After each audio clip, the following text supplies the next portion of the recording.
Eu preciso que você abra a sua Bíblia, por favor. No livro de Josué, no capítulo 1, no verso 1, nós vamos olhar hoje no exemplo da vida deste homem, que força e coragem é o que Deus pediu de Josué. Me parece que força e coragem é o que a vida pede de todos nós. Em algum momento, em algumas situações, ela vai exigir de nós força e coragem para tomarmos decisões. E eu gosto muito dessa combinação, porque de que adianta um corajoso fraco? Certo? De que adianta? O cara tem coragem, mas não tem força. Tem força, mas não tem coragem. E Deus diz para Josué: você precisa, para desempenhar sua função, para lidar com a vida, com as demandas, com as intempéries que você vai enfrentar ao longo da sua caminhada, de duas coisas: força e coragem. É isso. Eu não sei para você, mas para mim a vida pede isso todos os dias: força e coragem para prosseguir nessa caminhada. É importante nós olharmos e, antes de lermos o texto, lembrarmos de um menino tirado das águas, treinado para ser um faraó no Egito.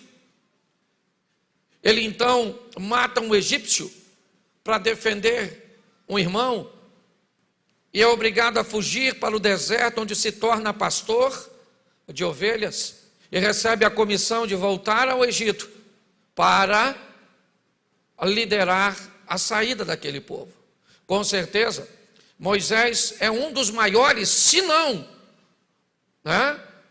o maior líder que a Bíblia nos mostra como exemplo. Mas pastor, o senhor disse que vai falar de Josué e está falando de Moisés? É exatamente isso. Eu quero que vocês entendam em que ambiente esse moço foi treinado, em que ambiente ele se espelhou. É importante olharmos e reconhecermos que no primeiro livro dos Reis, no capítulo 2, no verso 2, Davi chama seu filho Salomão e diz: Salomão, eu vou pelo caminho de todos os homens, ou vou pelo caminho da vida. O que Davi está dizendo é: eu estou morrendo, meu filho, porque seja o homem bom, seja ele mau, seja ele rico, seja ele pobre, inevitavelmente ele terá que ter um encontro com a morte. Quando nós olharmos para o texto agora, eu queria que você entendesse a sua responsabilidade. Por muitas vezes, eu já subi nesse púlpito para trazer uma mensagem para você, para apontar às vezes e identificar um problema. Mas essa semana eu estava olhando para isso, e quando nós procuramos um médico falando dos sintomas, e ele manda que façamos exames para identificar o que estamos enfrentando, isso é apenas uma parte do processo. A próxima parte é o que o médico vai me orientar que eu devo fazer para me livrar daquele problema. Hoje eu quero conversar com vocês, porque assim como uma universidade, um colégio, é reconhecido pelas notas de seus alunos, pelo desempenho e pela performance que aqueles alunos conseguem desempenhar nas provas, nos concursos públicos. Eu acredito também que uma igreja pode ser vista pelo comportamento, pela performance de seus membros. Oferecer a vocês a oportunidade, não apenas de apontar um problema, de apontar um comportamento, mas dar uma direção, estabelecer, uma rota onde você consiga alcançar, os propósitos para vencer é muito importante. Moisés está morto. assim como Paulo, Pedro ou qualquer outro que você admire. Porque o tempo deles já passou. O tempo agora é o nosso. Chegou a nossa vez de termos a oportunidade de vivermos o incrível, o sensacional. E vamos ver como Deus vai lidar com Josué. E como Josué vai lidar com a história da sua vida. Dificilmente você vai enfrentar ou vai olhar para um homem que enfrentou tantas batalhas, tantas adversidades. O texto diz que ao longo da caminhada de Josué, ele venceu 31 batalhas registradas, 31 reis. A vida daquele homem foi uma vida de batalha, de luta. Enquanto Moisés é um negociador, um estadista, que entra no ambiente egípcio para libertar o povo. Josué é um general, um comandante, um homem de guerra, de batalha. Eu acho que vale muito a pena olharmos o exemplo dele. Porque estamos em meio a essas guerras, guerras diárias. Hoje não tem leão, hoje não tem urso, não tem gigantes. Mas nós vemos todos os dias os problemas se levantarem contra a nossa casa, contra a nossa família, contra a nossa saúde, contra a nossa fé. O texto diz assim: e sucedeu, depois da morte de Moisés, servo do Senhor, que o Senhor falou a Josué, filho de Num, servo de Moisés, dizendo: Moisés, meu servo, é morto. Levanta-te, pois, agora e passa esse Jordão, tu e todo este povo, a terra que eu dou aos filhos de Israel. Todo lugar que pisar a planta do vosso pé, vos tenho dado, como eu disse a Moisés, desde o deserto e deste Líbano até o rio, ou o grande rio, o rio Eufrates, toda a terra dos heteus, até o grande mar, para o poente do sol, será o vosso termo. Feche os seus olhos um minutinho. Senhor nosso Deus e Pai, em nome de Jesus, eis aqui a tua palavra, e continue falando conosco. Usa-me como um canal de bênção, pelo poder do nome de Jesus. Amém. Glória a Deus. Amém? Pois é. A primeira coisa que eu quero expor a você é a necessidade de que você coloque em prática aquilo que você vai receber aqui. Porque inevitavelmente é isso que vai estabelecer o nome da igreja que você faz parte, o nome do Deus que você serve, a consolidação de sua família e de tantas outras coisas que você planeja ter êxito durante a sua caminhada. Quando nós olhamos para a maneira que Deus vai conversar com Josué, ela é muito interessante. Porque em momento nenhum, aqui, Deus chama Josué de seu servo. Deus chama Josué e diz: o meu servo Moisés é morto. E assim como eu fui com Moisés, meu servo, eu serei com você, Josué, servo de Moisés. É importante olharmos a maneira que Deus está conversando com Josué. Me parece que Deus está dizendo para Josué: chegou a hora de eu levar você para outro nível. Até o presente momento, você era um mero espectador, um coadjuvante, alguém que via as minhas orientações serem dadas a Moisés, porque Moisés era meu servo, e meu servo Moisés era morto, e você até esse momento era servo de Moisés, mas agora você vai ser meu servo. O que Deus está dizendo para Josué é algo muito especial. Primeiro ele está dizendo: a sua caminhada comigo não pode depender, quando você mudar de fase, de alguém que ore por você, que leia por você, que interprete. Chegou a hora de você viver a sua própria história. Chegou a hora de você tomar suas próprias decisões. Não é porque sua mãe era minha serva que isso qualifica você para ser minha serva também, ou para ser meu servo também. O que Deus está dizendo para ele: agora você vai precisar mudar de fase, Josué. Uma coisa é servir a homens, agora você vai me servir. Agora você vai lidar com as minhas instruções. É isso. Nós olhamos para este homem e vemos a vida pedir dele, porque é isso que eu quero aplicar. Pastor, o que você está querendo dizer? Eu quero dizer que às vezes, e durante muito tempo, você teve que andar debaixo das ordens, das instruções de seus pais. Talvez em determinada fase da sua vida, você teve que andar debaixo das ordens de seu chefe, de seu patrão, daquele que era dono da empresa ou do negócio que você participou. Mas tem momentos que a vida tira você desse ambiente e traz você para uma outra fase. A fase que agora não são seus pais que decidem se você vai ou não, se você compra ou não. Agora chegou a sua vez de tomar suas próprias decisões. Isso parece ser muito bom e nos oferecer uma liberdade.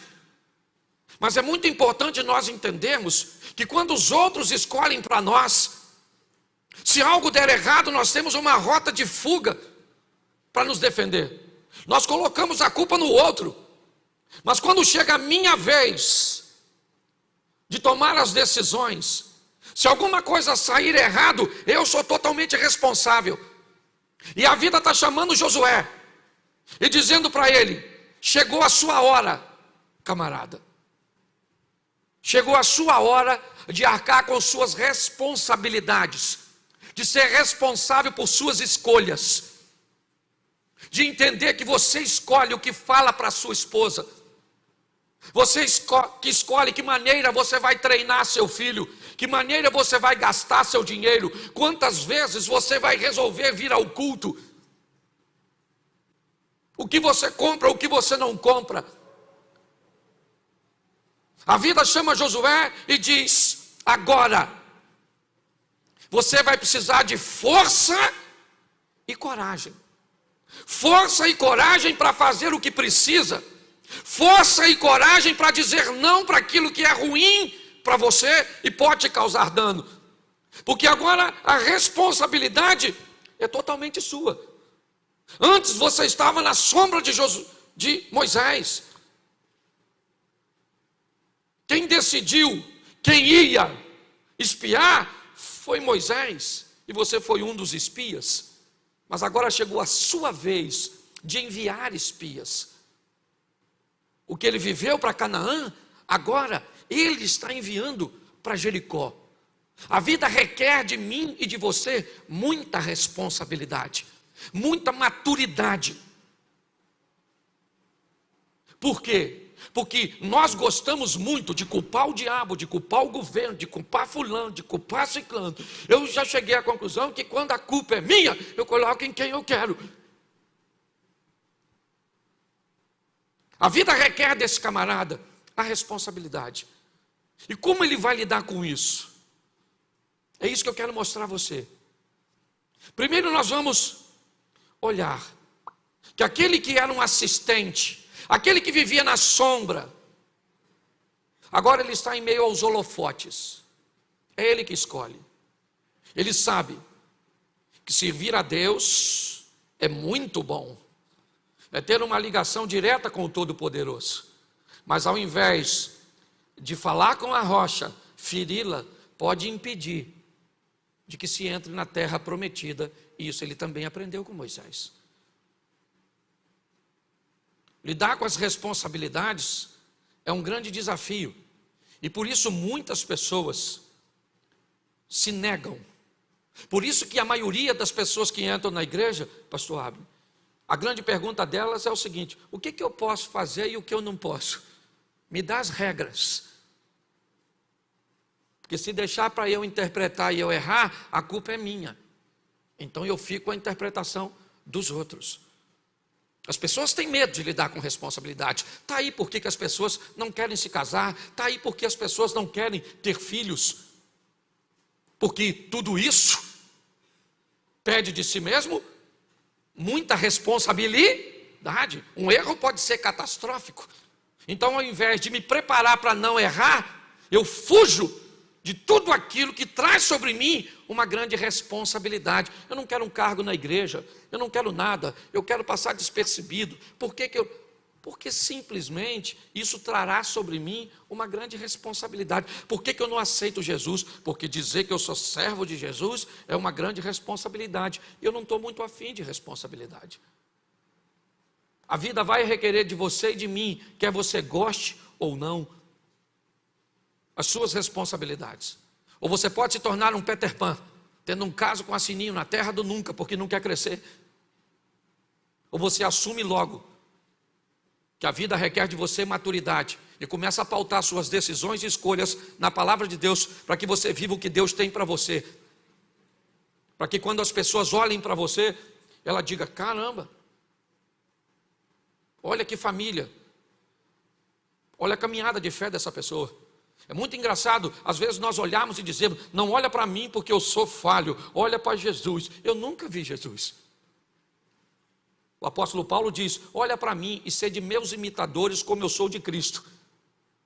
Está na hora de chamarmos a responsabilidade para nós. É assim que funciona. Quando olhamos agora para esse moço, Moisés foi embora e Deus diz: eu vou ser com você como fui com Moisés. O lugar que você botar a planta do vosso pé eu tenho dado por herança. Nós só temos uma condição para tudo isso dar certo: cumpra tudo aquilo que Moisés te ensinou. Receba todas as instruções e as pratique, que nosso relacionamento vai ser muito bom. Tenha o cuidado de fazer conforme tudo quanto Moisés lhe ensinou. E nós vamos nos dar muito bem, porque agora a escolha é do Josué. E preste atenção, o povo está desconfiado. Até o presente momento, Moisés é o líder. O primeiro líder que eles têm, depois do faraó do Egito. E agora Moisés é morto. E Josué sai da sombra. E agora seu rosto aparece. Todo mundo está desconfiado. Nós temos um caminho a percorrer.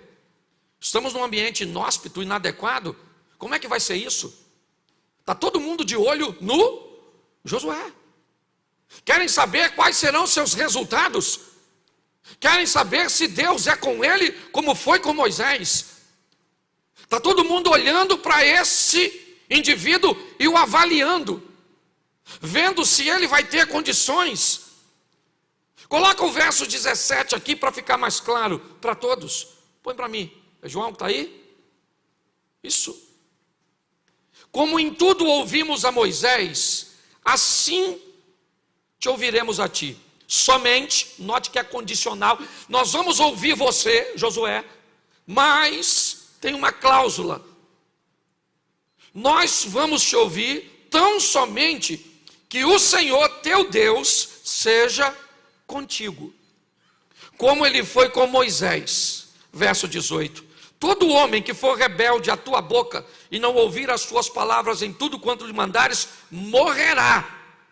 Somente, ou tão somente, esforça-te e tem de bom ânimo. O povo está dizendo para Josué: nós estamos de olho em você, irmãozinho. A partir de hoje você chegou a sua vez de viver a sua história, beleza.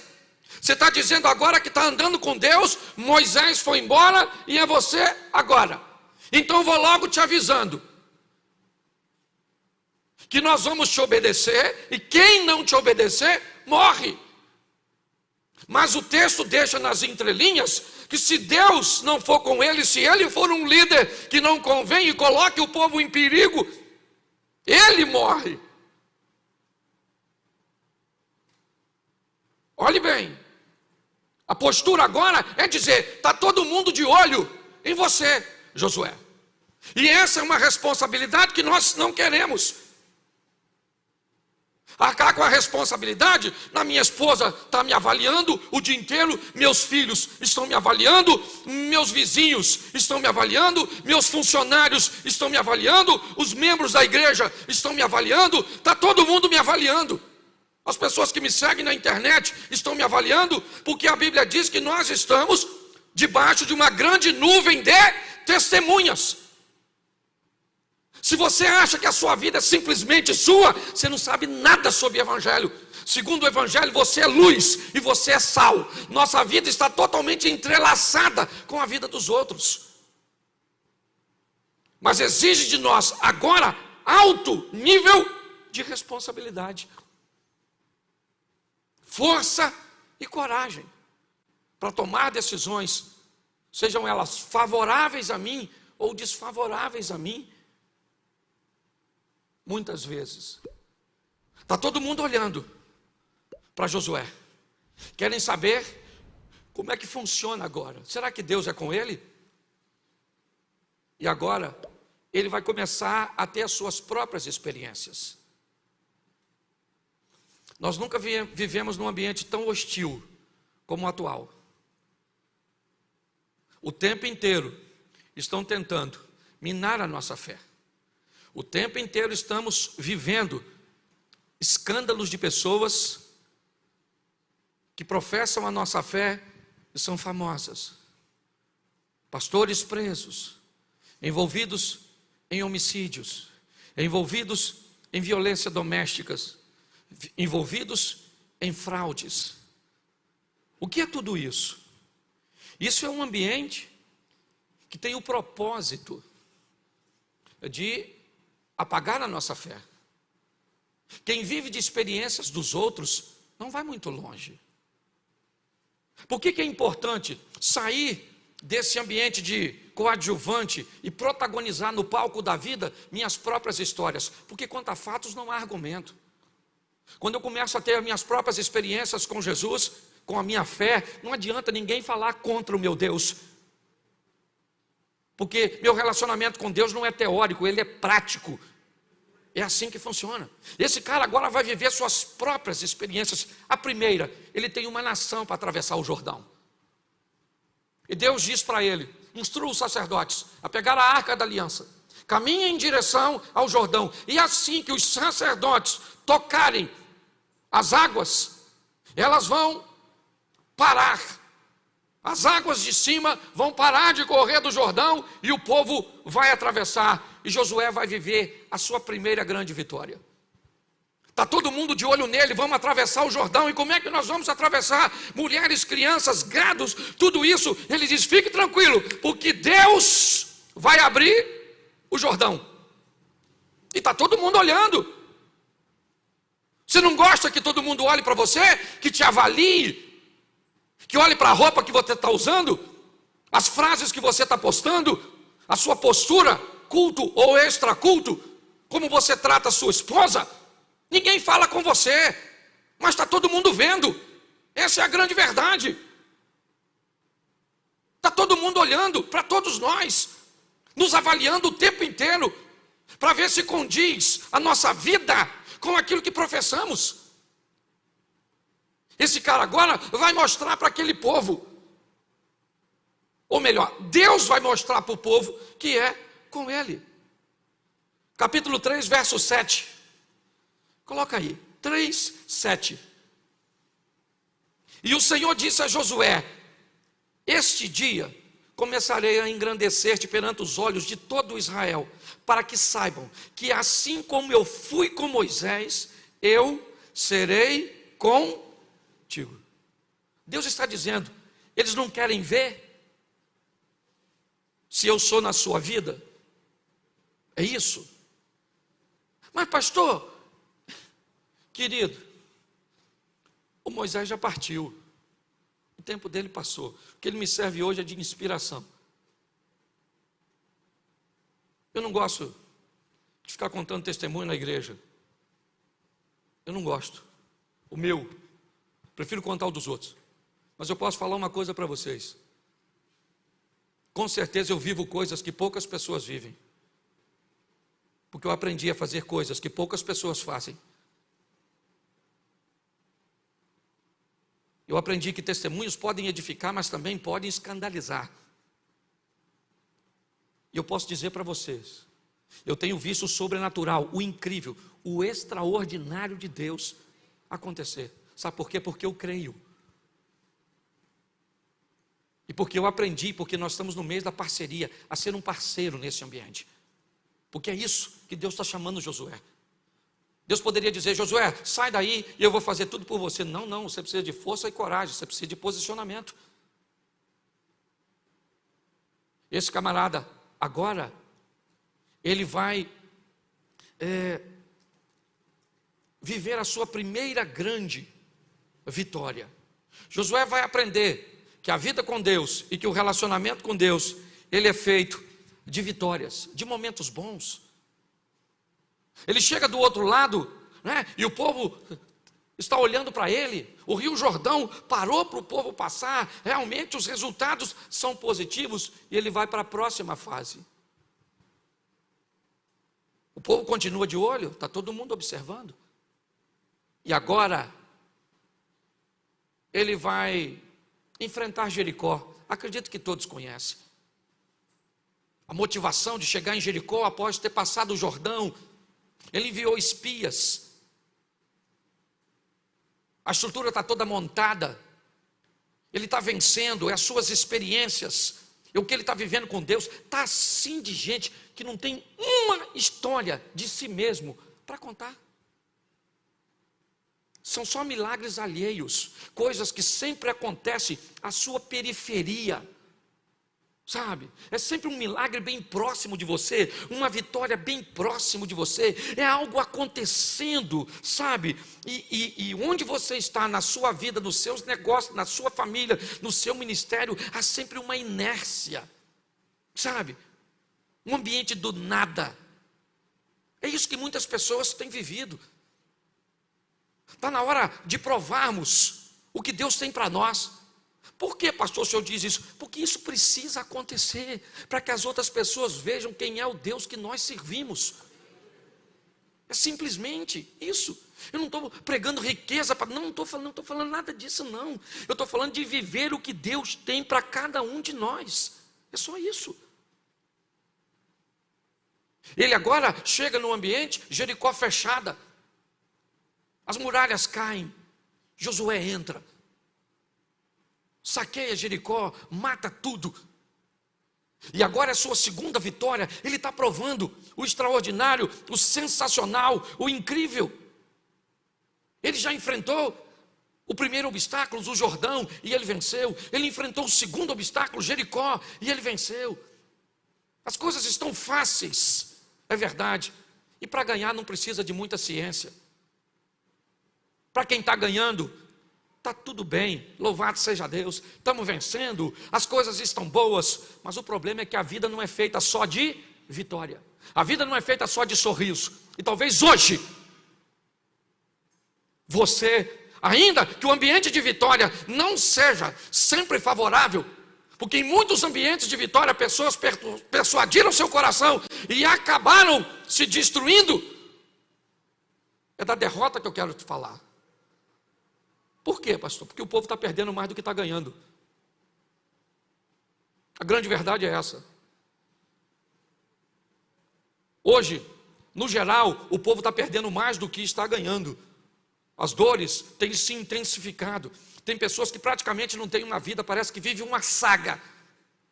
É ano após ano, luta, batalha, dificuldade, problema, isso, aquilo outro. Tem gente que talvez não precisa levantar a mão, que está pedindo para Jesus voltar, se possível, agora. Aí eu vou logo e cabe o sofrimento. A vida é feita de alegria, é verdade, mas presta atenção nesse cara agora. Ele sai do cenário e agora está lá nos holofotes. Deus é com ele. As promessas estão lá. O lugar que colocar a planta do vosso pé, vos tenho dado como herança. Como fui com Moisés, serei contigo. O Jordão abriu, as muralhas de Jericó caíram. Mas vamos embora, porque cada dia traz consigo uma batalha. Cada mudança de fase traz consigo suas demandas. E agora o que ele tem? Uma cidade pequena. Não oferece muita resistência. O povo está todo firmado, acabaram de vencer Jericó, os despojos de valores foram levados para o tesouro do Senhor. A notícia está percorrendo, o povo tem um grande líder, apesar da saída de Moisés. Josué está lá, está dando conta do recado. O Jordão abriu, Jericó caiu, então vamos embora. Mas agora diante de Ai. Capítulo 7, verso 5. 5. E os homens de Ai feriram deles alguns 36. Seguiram-nos desde a porta até Sebarim e feriram-nos na descida. E o coração do povo se derreteu e se tornou como água. Presta atenção que o cara que estava ganhando agora que vai perder. Primeira derrota do Josué. E uma derrota feia. Feia. Ridícula, para dizer a verdade. Ele perde uma batalha que não tinha como perder. Estava tudo ganho. Ele manda espias como sempre. Os espias trazem a notícia: Josué, não mande todo o povo. O arraial é pequeno, a resistência é praticamente nenhuma. Mande uns 2 ou 3 mil soldados e eles resolvem os problemas. E Josué então faz conforme os conselhos, segue o padrão. A sabedoria está na multidão de conselhos. Ele não toma decisão sozinho, mas ele vai aprender agora, na sua terceira batalha, que ele só vence e só faz o que faz por uma questão muito simples: porque Deus é com ele. Na batalha contra Ai ele perde. Ele volta e começa a dizer para Deus: primeira batalha, o cara está ganhando. Basta perder na primeira vez. Senhor, podia ter nos deixado do outro lado. Por que o Senhor nos trouxe para cá? E agora as nações vizinhas vão dizer o quê? Vão fazer uma coalizão, vão vir contra nós, igualzinho a nós. Basta uma perda, algo sair como não planejamos. Basta um sentimento que já fizemos algum tipo de esforço e não conseguimos superar e pronto. Na mensagem de hoje eu preciso que você entenda uma coisa. Você não precisa de muita força nem muita coragem para gerenciar a vitória, mas vai precisar de muita para vencer as dores, as perdas e as crises. Agora esse camarada enfrenta sua primeira derrota.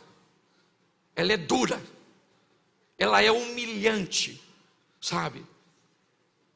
Ele perde para um lugarejo fraquíssimo. Mas ele aprende e me ensina nesta passagem que a vida também é feita de derrotas. Mas o que eu quero ver com você nesses 15 minutos é o que esse cara faz quando ele perde. É isso que eu peguei para aplicar na minha vida. Ele perdeu a batalha, perdeu, mas ele estava ganhando até ontem, mas hoje não está. E ele descobre que a vida também é feita de dores, de perdas, de crises e de problema. Mas o que eu faço quando eu perco? Que quando eu ganho eu sei o que eu faço. É só fazer uma festinha, uma celebração, é só comemorar que eu estou ganhando. Mas e aí, mano? E quando você tem uma briga no casamento daquelas feias? E quando você tem uma conta daquela impagável? E quando você tem uma doença daquela incurável? E quando você tem um desânimo na fé, daquele jeito que parece que o pecado se instaurou na sua vida? Como é que eu procedo no momento de adversidade? Eu acho que vale a pena usar o exemplo desse moço. Capítulo 7, verso 6, diz assim: Então Josué rasgou as suas vestes, se prostrou em terra sobre o seu rosto perante a arca do Senhor até a tarde. Ele e os anciãos de Israel deitaram pó sobre as suas cabeças, né? E Josué disse: Senhor, por que com efeito fizeste passar este povo o Jordão? Preste atenção. A primeira coisa que Josué faz é ir falar com Deus. E a primeira coisa que ele quer saber é o seguinte: por que é que eu estou vivendo tudo isso? Por que é? Por que é que eu estou endividado? Por que é que meus filhos estão desse jeito? Por que é que a minha fé está desse jeito? Por que é que o meu casamento está desse jeito? Por que que os meus negócios estão desse jeito? Eu preciso saber o motivo. O que me levou a estar onde eu estou. Se eu quero sair de uma situação, a primeira coisa que eu tenho que saber é o que me levou para lá.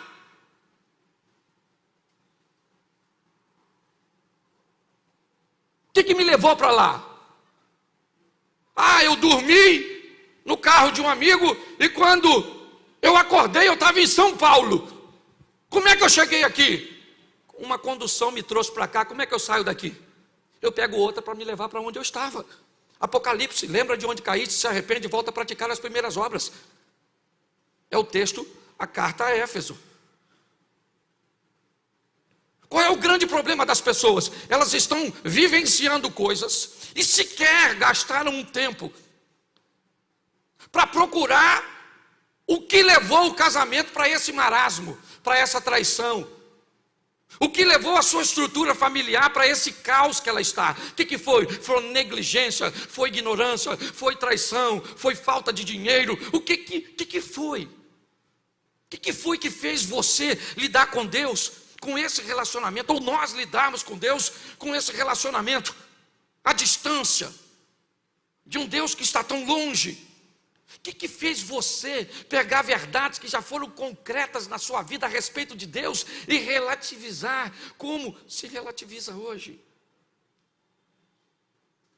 Primeira coisa que Josué faz é perguntar a Deus: o que aconteceu? Por que é que nós estamos vivendo tudo isso? E Deus diz para ele: você quer saber? Então eu vou falar para vocês. Vocês estão vivendo tudo isso porque tem maldição no meio de vocês, porque tem desobediência no meio de vocês. É por causa, e vou avisando a você, Josué, enquanto você não corrigir isso, você não vence mais ninguém, porque a sua vitória está em mim. Se nós queremos mudar de vida, gente, em qualquer área que seja, nós precisamos de uma coisa: colocar Deus em primeiro lugar. Mas sabe qual é o problema? É que às vezes eu não quero ver, eu não quero saber o motivo. Aliás, às vezes eu já sei. Eu finjo que não sei, porque aceitar que eu estou nessa situação por minha culpa é tão doloroso que eu digo que eu não sei por que o meu casamento está assim, eu não sei por que meus filhos me desobedecem, eu não sei por que minha pressão está alta, eu não sei porque eu não consigo ler a Bíblia, eu não sei de nada. Sabe sim, nós sabemos, muitas vezes, mas dizemos que não sabemos porque, se reconhecermos isso, vai nos doer mais. Esse camarada perguntou, igual Davi. Lembra quando Davi estava lá chorando porque o filho dele estava doente? Ele olha para a porta e vê o pessoal cochichando porque o garoto morreu. Ninguém quer falar para Davi que o garoto morreu, porque Davi é brabo para caramba. O cara que contou que Jonatas morreu, alguém vai contar? Ficou um olhando para o outro, o menino dele morreu, né? Quem fala para ele? Falou: eu falo não. Davi levantou a cabeça e perguntou para os homens que estavam na porta assim: meu filho morreu, é isso? Os homens disseram: já que o senhor perguntou, morreu. Mas só falando porque o senhor perguntou. A última coisa que ele gostaria de ouvir é morreu, mas ele não teve medo de perguntar. Você tem um problema? Está enfrentando um? Não tenha medo dele, Deus é contigo, a vara e o cajado do Senhor está do teu lado. Agora não faz vista grossa para seu problema não, porque ele vai se potencializar e vai destruir suas finanças, seus negócios, sua família e sua fé. Primeiro passo desse cara é o seguinte: eu estava ganhando até ontem, hoje eu não estou. E por que é que eu não estou? Porque tem um problema. E tem gente que é habilidoso para identificar o problema. 7:25, coloca aí. Capítulo 7, verso 25. Oi? Acharam que era a hora? E disse Josué: por que nos turbaste? O Senhor te turbará a ti neste dia. E todo Israel, repita comigo, o apedrejou. O apedrejou. E agora diz assim: e os queimaram a fogo, e os apedrejaram com pedras. Escute só. Ele descobriu que sabe o que levou eles para lá? Um tal de Acã, um maluco lá que, depois você lê que eu não sou obrigado a ler tudo. Ele apanhou os troços escondidos e escondeu embaixo da tenda. E agora Josué já sabe onde está. E eu acho o maior barato quando alguém me diz assim: pastor, eu sei que eu estou errado. É lindo. Ah, é lindo que você já sabe. A minha pergunta é: você vai consertar? Não, pastor, porque eu não consigo. Então continua vindo no culto, para ver se uma hora você consegue. Porque tem gente que vem e ouve a palavra de vida eterna, as palavras de mudança. Aliás, hoje está até ruim da gente pregar desse jeito. Porque hoje o membro da igreja virou um cliente. É ou não é? E o cliente tem sempre: não vem falar do meu pecado, que eu não dizimo mais. Vou para outra igreja. Fica me acusando. Não estou acusando ninguém, não. Só estou dizendo para você uma verdade. Sabe o que? Não me pergunte por que eu não sei explicar. O Acã, fala assim, o Acã, a mulher do Acã, os irmãos do Acã, os filhos do Acã, os Acã, tudo. Josué pegou, botou tudo lá de fora e falou: aí gente, sabe por que nós estamos nessa treta? Por causa do Acã, se infeliz, pegou umas coisas aqui, Deus vazou, deixou nós sozinhos, perdemos essa batalha. E agora, o que nós vamos fazer? Matar o Acã, lógico. E os filhos do Acã morrem também, porque é Acãzinho. Lembra das raposinhas? Se você não matar enquanto está pequeno, o infeliz cresce. É a história do mineiro que foi atropelado por um trem, lembra? Foi atropelado por um trem, ficou em tratamento muitos anos, nunca tinha visto trem na vida. Foi para a linha do trem que passou na terra dele, com a foice na mão, e falou: a hora que esse infeliz passar aqui, eu meto a foice nele. Era uma curva, o trem passou, pegou o infeliz pelo meio e jogou longe. Depois de muito tempo de recuperação, ele já andando um pouco, saiu para passear na frente do corpo, passou numa loja de brinquedos, veio um ferrorama. Pegou um pedaço de pau e bateu, quebrou o ferrorama todo. O dono da loja falou: o que foi? Ele falou: isso é mansinho enquanto é pequeno. Quando isso cresce, isso vira um monstro. Se você não resolver problema enquanto está pequeno, meu filho, ele vai crescer e vai pegar você. Não fica brincando com problema, não. Entendeu? Está ali, está lá num problema no casamento, aí passa lá, tem um homem bonitão, olhou para a senhora, falou: nossa, a senhora está maneira. Nunca mais passa lá. Porque você entende o que eu estou falando? Está tudo lá. O que nós vamos fazer? Vamos tacar pedra e matar tudo. Tacar o pé, tacar o fogo. Vê isso aqui. Parece um negócio de Morro do Alemão. Tacou a pedra, tacou fogo, queimaram. Isso parece. Não é? O texto totalmente atualizado. Por quê, querido? Porque ele me ensina uma coisa: primeiro eu identifico o problema, depois eu elimino. Elimina. Não brinca com o problema não, meu filho. Ele cresce e pega você. Você quer mudar de vida? Descubra o que é. Preguiça. Pastor, nossa, pego a Bíblia assim, dá um sono. Sabe, sim, minha vista escurece. Isso é o Satanás. Deve ser alguém. Aí eu não consigo ler. Embola minhas vistas, sabe? O WhatsApp eu leio. WhatsApp eu leio, nem sono dá, eu fico lendo, menino, perco assim. Ainda tem esse negócio de TikTok? Tem essas porcaria tudo assim, isso aí eu vejo. Ó. Que beleza. E a Bíblia dá um sono, oh meu Deus do céu. E aqui nossa, que isso, que... Ô gente, se eu sei o que me atrapalha, eu resolvo. Posso ouvir um amém da igreja? Amém. Isso. E terceiro, para me terminar, esse primeiro culto é corridinho, e você queria rir hoje no culto, que eu cheguei de viagem, estou chateado, cansado, e vim para dar uma pancada em mim mesmo e em toda a igreja. Outro dia você vem aqui que eu faço cosquinha em você, você vai rir pra caramba. Tá certo? Josué capítulo 8, verso 3. Então Josué levantou-se e toda a gente de guerra para subir contra Ai. Escolheu Josué 30.000 homens valentes e valorosos e enviou de noite. Note que ele está nervoso. Primeira vez ele mandou quantos? Para ver se você estava prestando atenção. Quantos? Pois é, agora ele mandou quantos? 30.000. 10 vezes mais isso aí. Ele falou, ah é? Mas eu já matei o Acã, que dane-se. O Acã está morto, mas vamos com força total. Porque você quer prosseguir na vida, meu filho, reúna as forças que você tem e marche de volta, enfrente o seu problema, porque Deus vai te dar vitória. Não se acovarda não. Força e coragem, para quê? Primeiro para descobrir onde o problema está. O cara falou assim pro conselheiro, eu não estou conseguindo comunicar com a minha mulher, ela está surda, e eu já estou ficando bravo, o que eu faço?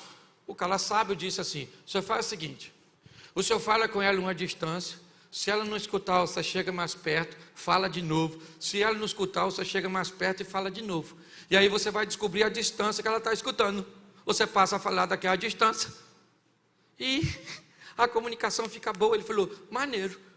Aí perguntou a mulher, querida, o jantar está pronto? Nada da mulher falar.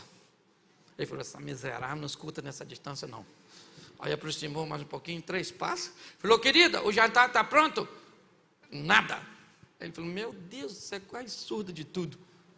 Aproximou de novo e falou, querida, o jantar está pronto? Ele falou, querido, já é a 3ª vez que eu falei que está. O surdo, hoje você está rindo de tudo, pelo menos para terminar. Difícil de olhar um problema é porque às vezes ele está em nós. E quando você encontrar o problema, não brinque com ele. Problema, você não arranca os dentes, que ele corre atrás de você banguelo. O problema, você não raspa a cabeça dele, que ele corre atrás de você careca. Problema, você mata ele, faz igual Davi, corta o pescoço, a cabeça. E o que você faz depois? Tenta de novo com força total. Esse casamento da senhora aí, nossa, esse homem é ruim, mas é seu. Essa mulher é esquisita, mas é uma opção sua. Esse filho seu, é a mistura entre você e sua mulher que não deu certo. Pegou os 2 DNA.